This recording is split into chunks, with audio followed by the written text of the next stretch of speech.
Shabbat Shalom. It is the last Shabbat of this year, 5,781. And what I share with you tonight as we are here at the end of this year is I've really been reflecting and realizing that there's a problem in our modern world, or a challenge, I shall say, in our modern world. And I realized that as I started thinking about Judaism's response to that problem, that it might actually be an old Jewish problem as well. You see, in our world, we have a very 24-hour, 7-day-a-week world, right? I can always go to Walmart, and if God forbid Walmart was closed, I can always order it on Walmart.com. If I want news, I just turn on my television because there's a 24-hour, 7-day-a-week news cycle. We can keep going and going in all sorts of different ways, from our human tasks to our human world. I am guessing if I got a need for a nosh in the middle of night, even here in Vero Beach, I could find a nosh anytime I want.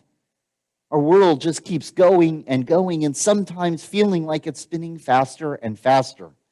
And I'd like to tell you that Judaism is has a cure for that. And yet I started thinking about Judaism, and Judaism actually is also kind of a perpetual motion machine. And maybe that's part of the reason we're still here, because we really just don't ever take stop, go, die, end for real. We always find a way to keep going. Think about it. Even when somebody dies, we go on saying goodbye forever.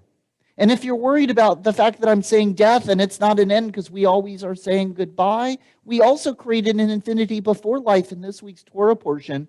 As we are coming into covenant with God, God says, look, it's both with the people who have gone before, the people who are here now, and the people who are yet to be. Even before we were born, we were standing at Sinai. We've been here all along. Think about Simchat Torah. At Simchat Torah, we finish Deuteronomy, and what do you immediately start to do? We start reading Genesis. And you know, with our holiday seasons, as soon as you finish one holiday season, what do? You start gearing up for the next. We don't even really start a holiday season because you have the preseason that goes for the preseason to the preseason.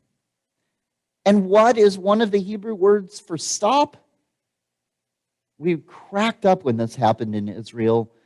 Die, as in dayenu, as in stop, it would have been enough. There were some of the kids of my rabbinical school classmates that had come with us, and we didn't realize they had learned as much Hebrew as they had until they started running around the apartment screaming die at each other. And we thought they were trying to kill each other until we realized the little sister was telling the brother to knock it off. And if you think about dayenu in the Passover Seder, when we actually say dayenu, we say, enough, stop, God. We really don't mean God, enough, stop. It's like, this is awesome. Keep the blessings coming. Judaism is a perpetual motion machine. If they kick you out of Spain, then go to Italy. If they kick you out of Italy, go to Turkey. If they kick you out of Turkey, find your way to the Netherlands.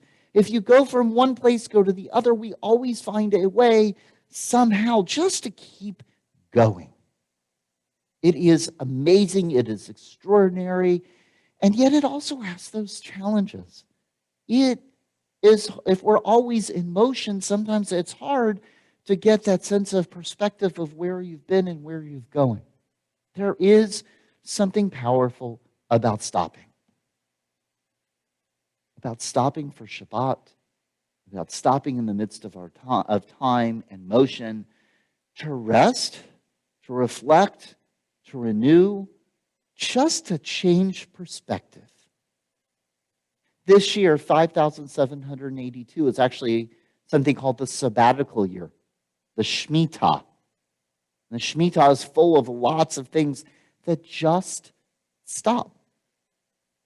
You're supposed to stop planting. You don't sow your fields. You just eat from the volunteers that grow up the next year. You stop the lending of loans for a year. You stop trying to build the economy more and more. There's remission of debts. there's a place where you just stop some of the regular labor that you do. Remember, and one of the most awesome, incredible stops that I have always witnessed is at Havdalah, when we separate Shabbat from the rest of the week. Now, I'll be the first to say, we came right here, we do Shabbat, we keep moving, but yet there is a ritual that we put into Havdalah to get us to really stop. It's one of my favorite parts of Havdalah. We have the wine where we acknowledge the sweetness and partnership with the divine. There are spices to wake up our spirit. And there's the beautiful braided candle of Havdalah to remind us of that spark of creation and how it spread and crackled and kept moving in our world. But what is so unique about Havdalah is what happens to that braided candle. You extinguish it in the wine. And that, to me, is such a powerful act. If you blow out a candle, you can relight it immediately. But if you extinguish that candle in wine or any liquid, you have to stop Shabbat. You can't go back. You can't relight the candle. You can't go and start the cycle again. Like the Shemitah saying, the sabbatical, stop working the land and look around. Havdalah says Shabbat is over. Pause. Stop. Shift now into your week. I remember Marty Eisenstein, when he was here, would always tell me that he would meditate. And I don't think I would ever do this, but the image of Marty doing this was so incredible and powerful. He said, Michael, when I pull up to a red light, there are times when I know I need to not just stop because it's a red light, but just stop because of my thoughts, because of how I'm moving through the world. And he said, what I do is I just close my eyes. I'm at a red light. When the universe is ready for me to go, the car behind me will honk and I'll open my eyes and I know it will be time to go. He stopped, tuned himself out, and let the universe tell him when it was ready for him to move again. There, with our 24/7 world, with the perpetual motion of our tradition, it is easy as we are here on this threshold. And thresholds are incredible in Judaism because you usually go from one place to the other. We are going from 5,781 into this new year of 5,782. And it would be easy, simple, just to keep going. But I challenge you on this Shabbat, and not right this minute, might not be tonight, not necessarily the end of Shabbat, not necessarily a precise time, except between the end of our service and Monday night when we welcome that new year.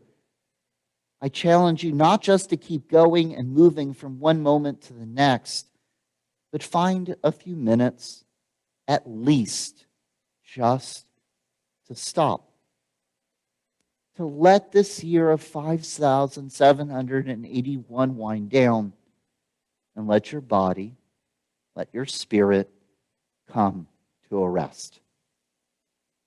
While we know there are so many ways we need inertia, so many times where we need to be moving already to get where we need to be when we need to get there, I challenge you in this moment of lives between now and the beginning of that new year, at least once, stop to mark the end of the year before we move into the next.